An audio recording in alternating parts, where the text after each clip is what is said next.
Quando a gente pensa em Ilhéus, vem logo na cabeça as histórias do Jorge Amado. A disputa pela terra, o poder dos coronéis, os jagunços violentos, as mulheres. O ciclo do cacau é o nosso faroeste. Eu acho que não é exagero dizer que sem o cacau, nenhuma dessas histórias existiria. Talvez sem o cacau não existisse nem o Jorge Amado.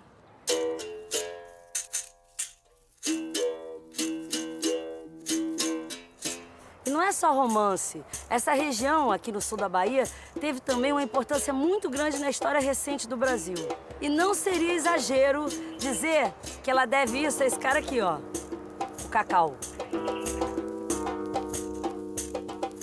Hoje, essa é uma das regiões mais desenvolvidas do estado. Tem 90 municípios e mais de 2 milhões de habitantes. Não é exagero dizer que toda essa gente está aqui por causa do cacau.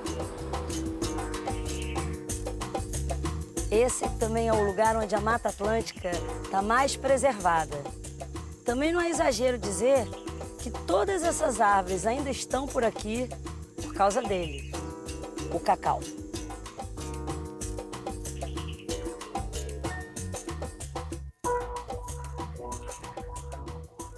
Aqui o cacau não é só uma árvore, é a origem de tudo, é a razão de ser.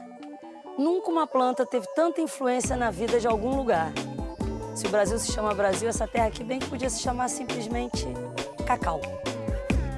Pé de quê de perto, quero ver que fruta da cadê, que flor, que cor, saber, terá sabor, vai ter um pau Brasil. Pé de quê vermelho, verde, que te quero ver qual é, de pé na terra até caber na tela da TV. Pé de quê?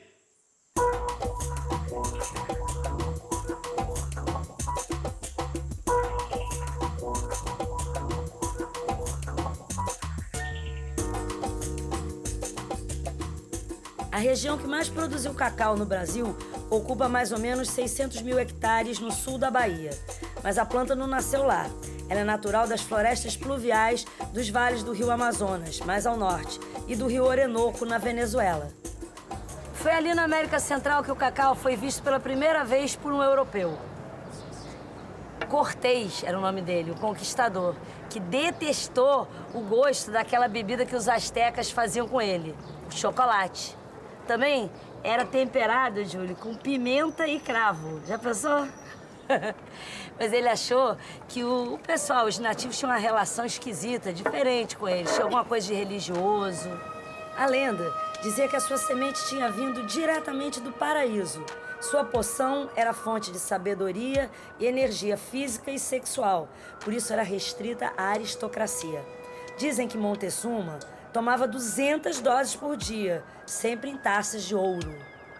Por isso, Julie, quando eles classificaram cientificamente o cacau, deram a ele o nome de Theobroma cacau, que quer dizer, sabe o quê? Manjar dos deuses. Mas era tão valioso que eles usavam as suas sementes como moeda. Pronto, vou pagar a conta.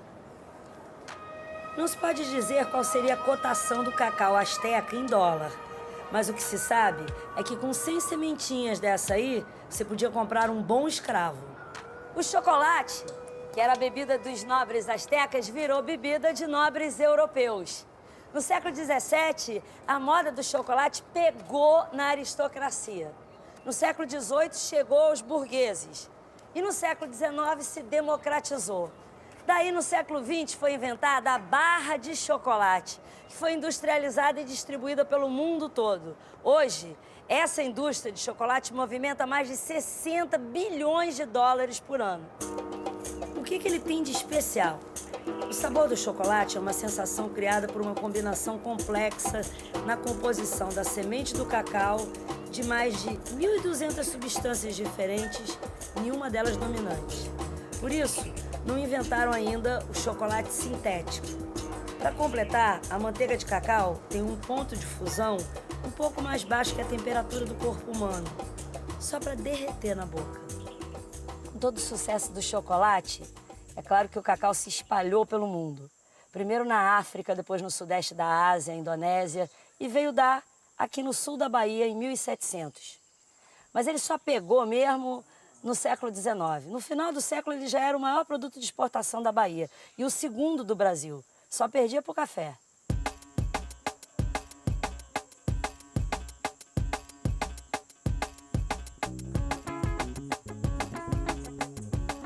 Com o cacau vieram as pessoas. Primeiro os coronéis, tomando posse das terras devolutas do Império. Às vezes na porrada. Daí vieram também os jagunços. Depois vieram os trabalhadores rurais, ex-escravos recém-libertados pela Lei Áurea e nordestinos, fugindo da pior seca da história. Ele tá derrubando o cacau aí por quê, Zé? O que vai acontecer agora? Agora tá juntando para nós quebrar o cacau. Ah, então agora Mas é a quebra. É a quebra. Isso aqui mais ou menos é tem, né? É a prática do dia a dia.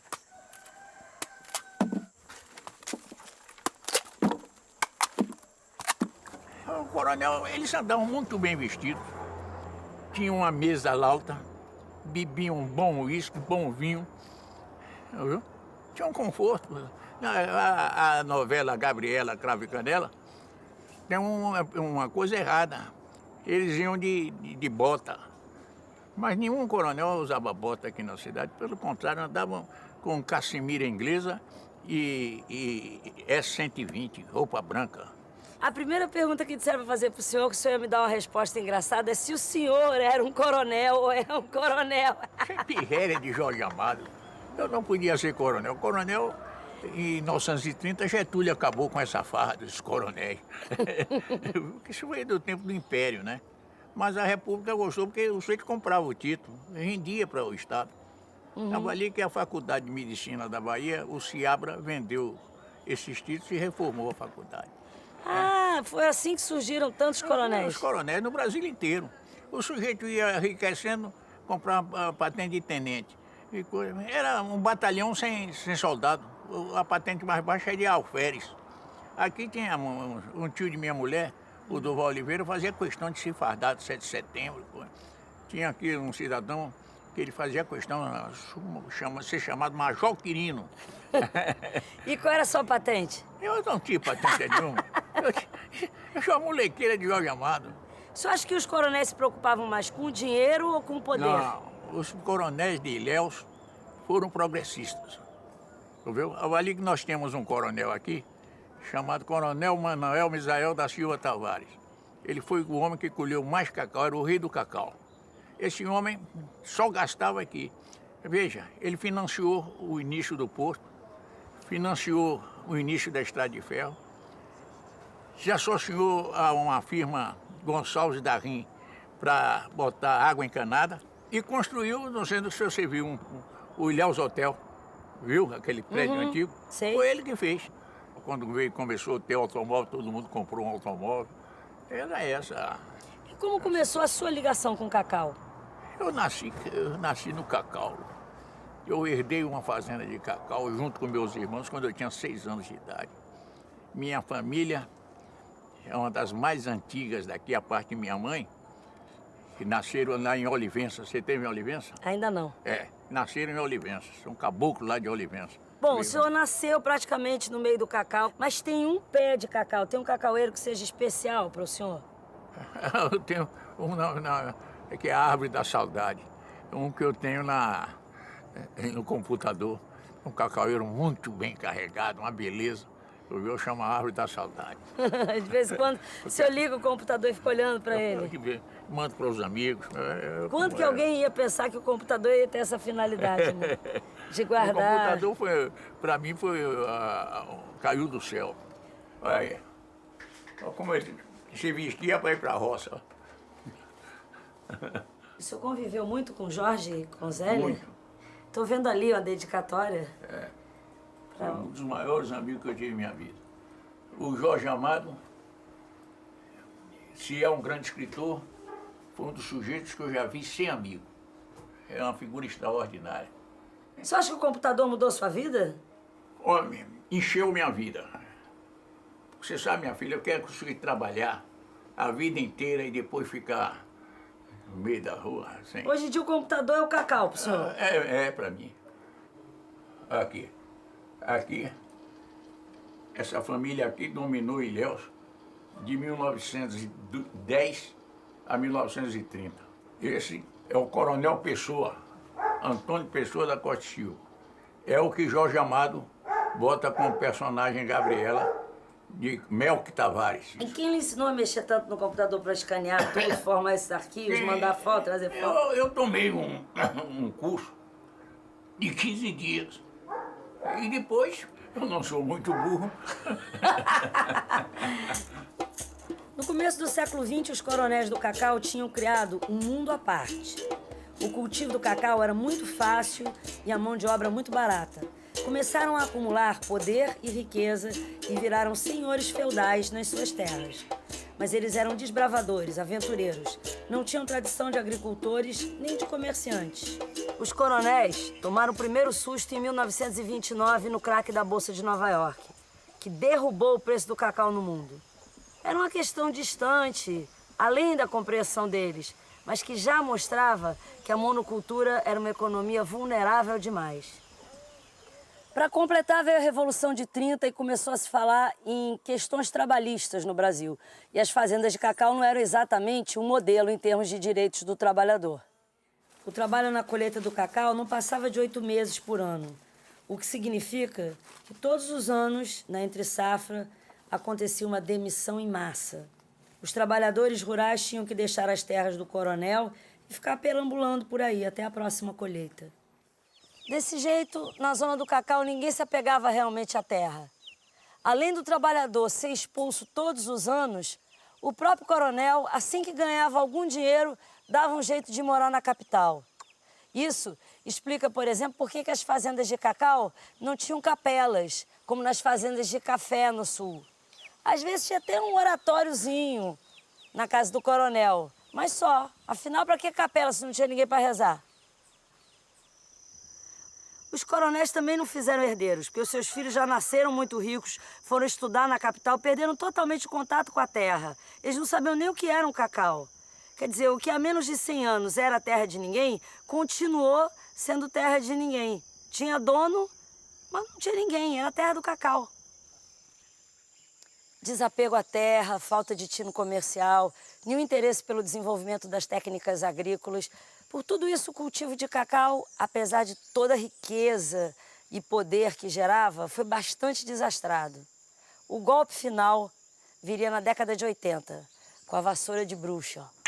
A vassoura de bruxa é uma doença causada por um fungo.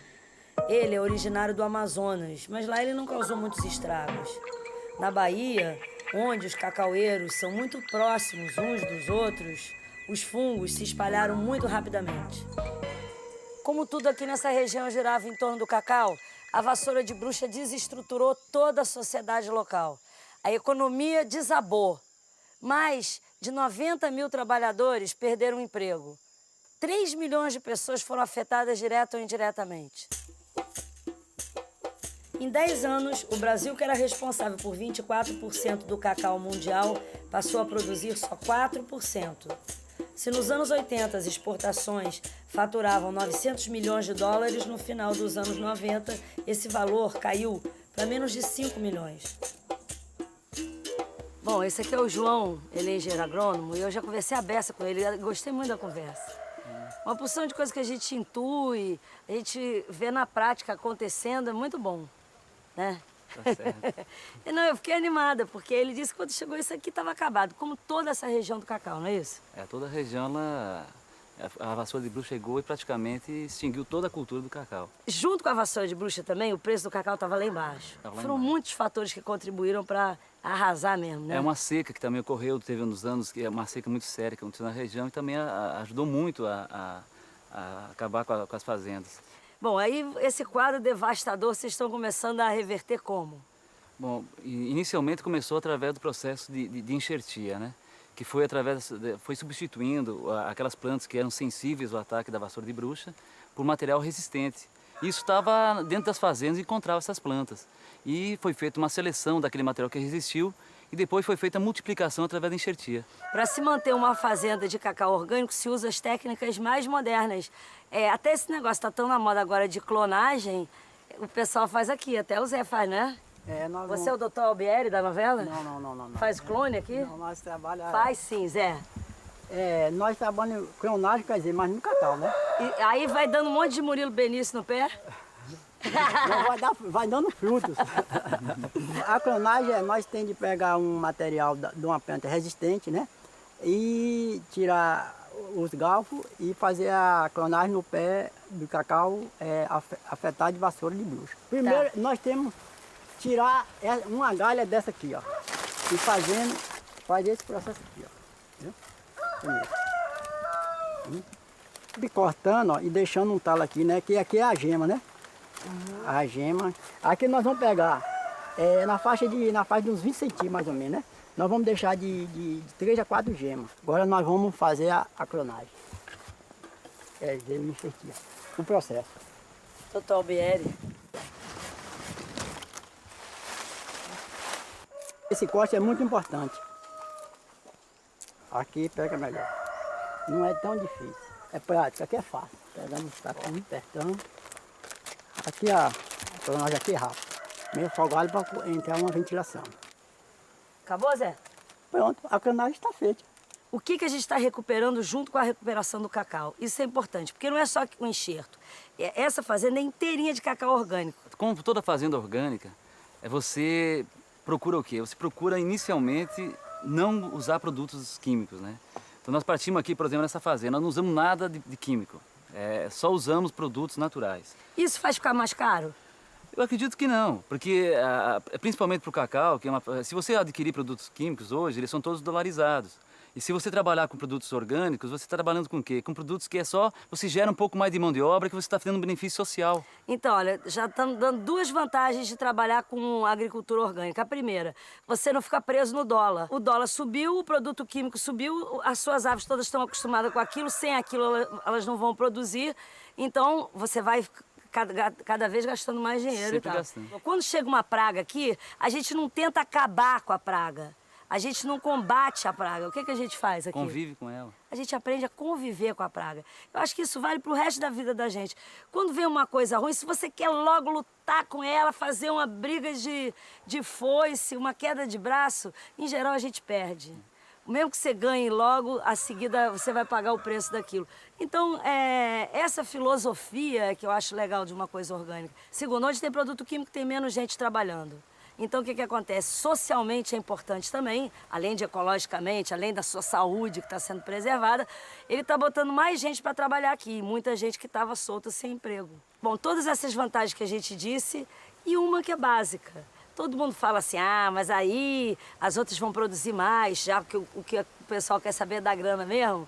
Vou dizer a maior vantagem. Essa fazenda, que é inteiramente orgânica, é a que produz mais cacau em toda essa região. Muito mais do que as que usam agrotóxico. E ela tem uma preservação que é ecológica, né? Ela mantém essa mata atlântica, ela mantém essa cobertura, essa mata ciliar aqui. Outra vantagem maravilhosa. O cacau é um fruto ecológico, uma árvore ecológica. Porque para ele viver, ele precisa de sombra. Se ele precisa de sombra, ele precisa da mata. Então as árvores grandes, que em todas as outras culturas foram dizimadas, aqui estão preservadas graças a esse cara aí, o cacau.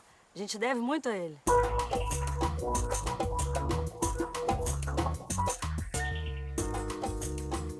O fim do ciclo do cacau não deixou um cenário de abandono.